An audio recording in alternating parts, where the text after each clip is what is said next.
Hi Year 12, so this is week 8, the video for week 8, and if you haven't watched the videos from week 7, I really suggest that you do because they're quite dense in content knowledge, specifically terminology that you will need moving forwards with this topic, but also that key terminology and key ideas that you will need to understand going into the exam.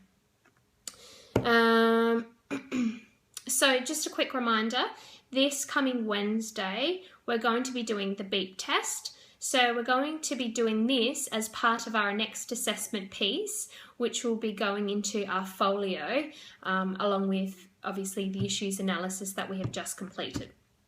So in view of doing the beep test, can you please bring appropriate footwear, appropriate clothing, including the correct PE uniform? And if you have a heart rate monitor or know a friend that has a heart rate monitor, if you could ask them if you can bring that along, that would be fantastic, because I do not have enough for the whole class to use. So the more data we can collect, the more accurate our results will be, which will really help us to finish or to do this assignment. So just going back to last week, we were talking about opening and closing tasks. So one of the questions that was in the practice exam that I handed you was explain why an effective coach will open up training drills in a practice environment. So I just want to make this really clear. One of the reasons why a coach might choose to open up a particular training tasks would be to expose their players and expose their athletes to additional stimuli, and through doing this they can actually practice selecting their attention on particular signals, which will help them to make a decision about the appropriate motor program to use. So for example, the athlete is then in a better position to practice selecting their attention on particular stimuli present within the environment.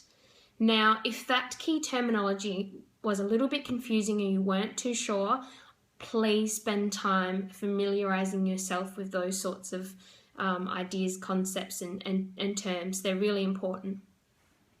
So then we would ask the question, then why would an effective coach then choose to close down particular tasks? So one of the reasons they might choose to do this would be for their, if they had cognitive players, for example. So the aim to close, one of the aims would then be to decrease the number of distractors or decrease the amount of noise.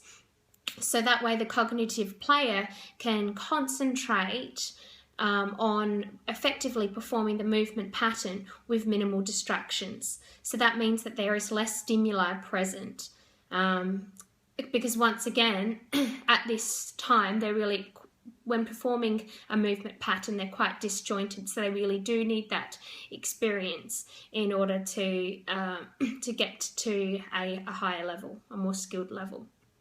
So you are actually going to have time yourselves to learn about how to open up and close skills.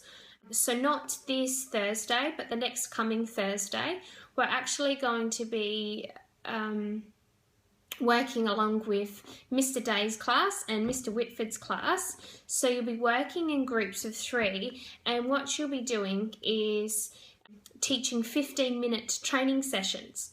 So you'll be teaching the same training session effectively for the 3 different sessions. So you'll be taking we'll call them a cognitive group, you'll be taking an associative group, and you'll also be taking an autonomous group.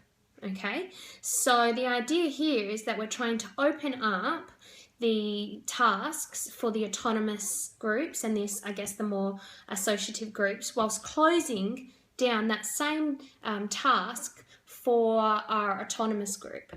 Okay, so it's the same task, but you'll be teaching it 3 different times. So each time that you're teaching it, 2 people within your group of 3 will actually be coaching while the third person will be recording information. So they'll be looking at the players and they'll be making notes of where, say, the strengths and weaknesses lied within the training program and how the players responded to that. And then later on we'll probably talk about why that happened. So I don't have the full details just yet, just because we're changing over our classes next week. So I still need to find out which spaces we have available, which equipment we have available, which students we have. And I still need to talk to Mr. Whitford and Mr. Day, but that is the plan. So please speak to me about this and ask me who you'll be working with this coming Thursday, and I should have all the details by that time. I'll also be providing you with a task sheet that has will have all of the information and all the details you'll need, including particular planning points that you'll need to consider. So don't worry about that. I'm just letting you know that's the plan for the 25th of May. So start thinking about that now. So coaches and physical educators often use a term called task constraints in order to open and close particular tasks or skills.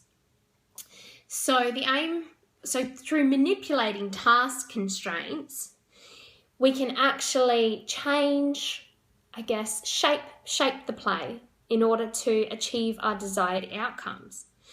So this is often, you might have heard this term before because it's often used with game sense type training situations. So for example, say for example in AFL 9s, quite often within AFL 9s, if you're doing a mixed game, females and girls in particular don't necessarily seem to get as many touches in comparison to the male athletes or the male competitors. So one way that coaches change the game or shape the play is actually by including what they call a super goal. So the super goal is a 9-point goal that only a female can score. So by including this rule within the games, effectively what coaches have been able to see is that females and girls in particular are able to get more touches than what they were previously. So that's just a simple way of one rule that can really change the game. Other ways include changing the area or the dimensions of the playing space. So once again, like what we spoke about last week, lowering the volleyball net, which obviously closes the skill more. Or quite often in badminton and in volleyball as well, they use the concept of short and fat, and as well as the concept as well, long and skinny. So long and skinny courts and short and fat court spaces in order to encourage particular passes. Sorry.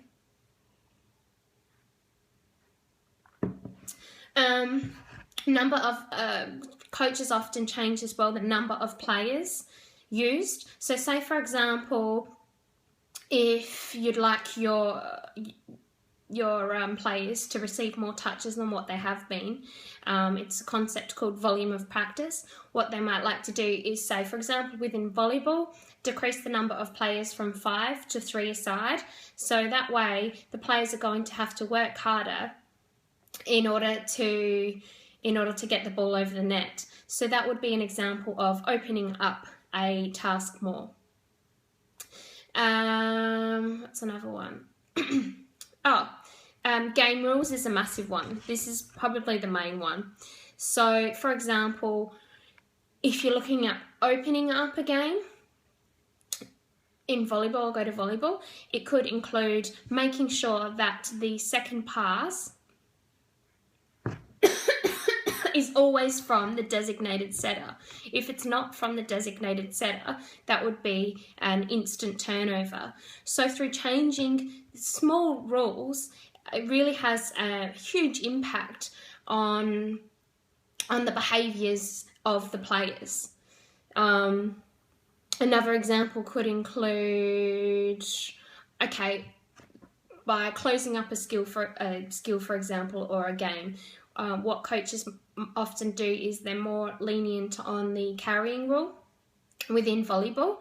So that way the players can just really focus on the movement pattern rather than about particular rules. Then once again, as they progress into the more associative stage, then obviously, yes, you'd be looking at picking them up on that carrying rule.